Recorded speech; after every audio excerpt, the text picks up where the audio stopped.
Hello, everybody, and good morning on this wonderful day. I am here to do another review of Castles and Crusades, and today we are doing the fifth printing of the Monsters and Treasures Guide. I don't know how much more I can keep saying it, but I'm going to keep saying it. Castles and Crusades has been a marvelous experience. I've had a great experience hosting games with it. And then, I hosted originally with the 7th printing player's guide. Now I'm hosting with the 8th printing player's guide, the proper, the proper, yeah, the 3rd printing Castles Keeper's guide, and the 5th printing Monsters and Treasures guide. Now, I've had the very fortunate opportunity to compare the 3rd printing Monsters and Treasures guide to the 5th printing Monsters and Treasures guide, not the 4th. And I will say this, I am so glad that I did, because I have actually, it's not like learning a brand new system. It's nothing like that. So we're going to go over a bit of the guide here, and I am actually going to share some of the famous artwork. The Monsters and Treasures Guide is basically a very good guide for GMs to have to come up with treasure, unique treasure for the players to find in, dungeon quests, forms of dungeon crawls, castles, whatever they decide to loot, the wilderness, even in a swamp where there's a sparkling sword and nobody wants to go after it because they think it's a trap. In hindsight, it's not really a trap. We just fucking left behind a good damn sword. So, moving on. Moving on from that. That was me and my early days of Dungeons and Dragons 3.5 edition.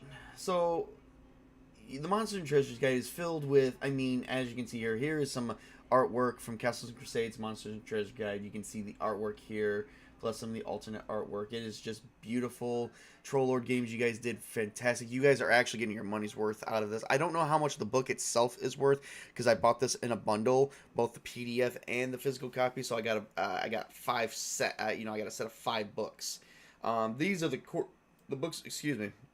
The books we're going over is the core books. So, because I did get a venture regarding to a world regarding halflings, and then I did get the DM screen, which we might do a review on the DM screen. I don't know yet, but yeah, this is the artwork here, and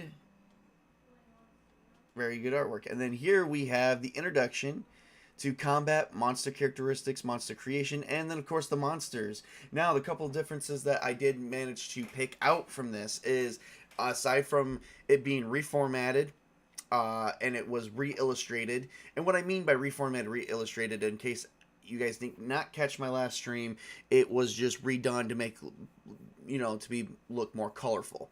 So aside from those to be made look more colorful, we did get from the 3rd to the 5th more additional monsters. Now, I don't know about from the 4th to the 5th. I've never seen the 4th printing. I've only seen the 3rd and the 5th. And I can't even show the 3rd because I don't have it. I just got a fortunate to have a friend who had it and allowed me to compare the two once I got my book in. So we have many more monsters to pick from. The other difference is each monster, if they have multiple sizes, they do actually have a size for you to choose without changing the hit die. The number of hit die or anything like that. For instance, my biggest example is zombie. In the third printing of the Monsters and Treasure Guide, zombies were strictly medium creatures. Well, in this one, if they have multiple different size variations based on, size and, whatever, like take for zombies, for instance. Now, zombies can range from small to large. Well, that's because zombies aren't just humans. Medium creatures are like humans, elves, and stuff like that. But what about the small creatures, the halflings, the gnomes, and then you got the large creature, the orcs. So this allows you to actually so this gives you the ability to change quite a bit around, and that way it fits to whatever zombie you got. Their biggest thing, they do default to human zombies. It says right here in the text, like human zombies, monster zombies are slow, plotting, unthinking, so they do compare to regular human zombies. Human zombies in the original printings, or zombies in the original printings, were default humans. Well, now they could be anything. They could be anything. Of course, they could have been anything too if you just applied the proper characteristics. What are zombies? This is the average zombie monsters. This has not changed. this text right here is in the original third printing text, I believe. If I, like I said, I don't have it right in front of me. And then this one, you know, oh, they're also slow. So I mean, it doesn't matter. A zombie is a zombie, whether it's an orc zombie or not. And this is some really cool artwork. I keep zipping past it. Like, look at this. You know, you got like, looks like to be either a bunch of humans, a knight. I'm not sure what that one is right there. That's clearly a giant griffin. And that's either a wizard or a druid. And then, yeah, I mean, really good artwork here. So, and the treasures guide. So the treasures part of the book. So, I mean, so yeah, those are the two major changes. Is you do get more options with monsters, just a little bit. I mean, you don't really get more options. It's very hard to place. OSR and Castles and Crusades has been very, very open to homebrewing and interpretation. So I can't really, I hate it when I put it in that lingo, but in the original third printing, zombies were strictly just medium creatures. But everything else is still the same. So I mean, a little light editing and homebrewing, like very light. That is what I like. So we're talking 2 printings ago versus the printing today. Nothing's really changed other than it's been reformatted, you know. And by reformatted, I mean the format, like how they have everything lined up, has changed to make look better, re-illustrated to make look better. They added color to make it look better, and then they just added a couple additional changes. They even did change the XP flow. I think it's a little bit less. I'm not sure. It might be different with every monster. I have not gone through all of that yet. Yeah, they got a zombie monster, and then they got the regular zombie. Oh, I didn't even notice this. They got the regular zombies right here, where they're medium. So, once again, aside from overwhelmed, they did get slow. So, I mean, so I guess they didn't even really change that. They just added that. So, yay. That just goes back to my original statement. It's addition. They kept adding more information to make the game a little bit better. Huh, I can't believe I didn't catch that. I mean, zombie monster, I guess I didn't really. Yeah, my bad. Yep, so these would be your human zombies. This is every other creature. I mean, every other monster. And, you know, it's up to the castle keeper to do all that. So, nothing else has really changed. All the chart, like at the beginning of the book, when you come back up here, talks about combat, a little bit size and stuff. None of this has changed. This is all the same from the previous third printing. And this is the 5th printing. This has not changed at all either. This table has not changed. So, and then when you go to the treasure guide, the treasures part of this, because like I said, I purchased both the PDF and the physical copies. We're going to go back to the treasures here. So when you go to the treasures part of this guide, none of that's been changed either. Just information has been either moved to a different location of the book or put into a different book, which comes with this set of printings. No matter how you want to look at it, nothing's really been changed. And I don't even think they added anything in here in this whole section, because I went through this whole section with like a fine big tooth comb. It was an easy read because I knew where everything was. And then, like I said, I did have the book before I did this review, and yeah, I did look through the third printing, and it is pretty much the same page by page. They just added more color to it, so nothing's really changed. You're not relearning a new game. You're not relearning a game.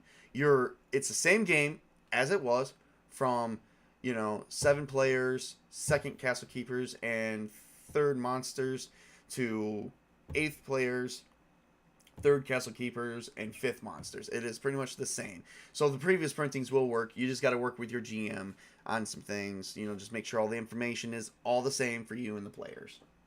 All you and your other players. But you know what? That's what being a GM is all about.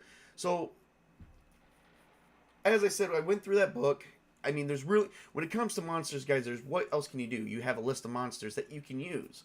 So, for that, if you're planning on running a Castles and Crusades game, that is definitely a must buy. Definitely top of the list, top tier. You know, you got to get that because you can't do it without it. You could do a game without it if you already knew what you were doing, which is great because most people do by the time they're running games. At least one would hope. So anyway, with that said, I very much urge Castles and Crusades in all aspects of the core books, just for the simple fact that you're not relearning the same game. You're not relearning a game with the same name. It's the same game. It's still the first edition. They just did different printings to either add, move, or reformat information. That's it. It's all the information is still the same. That is what I love about Castles and Crusades. They've gone through very little changes. The only thing they might have done is make something look more flashier. Which, who doesn't like flashy? I mean, when you buy a book, do you buy it because it's flashy, or do you buy it because you like the title? I'm sorry to say, pictures and illustrations is everything. It's representation. So, with that said, Monsters and Treasures Guide and Troll Lore Games, you guys got me, and hopefully we can get more people involved because this game, guys, is well than perfect. I showed you pretty much almost that whole freaking book. And as you guys can see, nothing's really changed. So, yes, there was minor changes. Very, very minuscule minor changes. I hope I'm using that word correctly. Very, very minor changes. So, you know. So, very, very minor changes. Sorry, someone just got me. So, hang on one. So anyway, I told him to hang on a second. So anyway, as I was saying, very, very minor changes. I know I repeated myself 3 times. Without hearing the repeats, that's all I really have to say for today. So hopefully this did get people involved in more Castles and Crusades. I do have games coming up. Please keep watch of my account.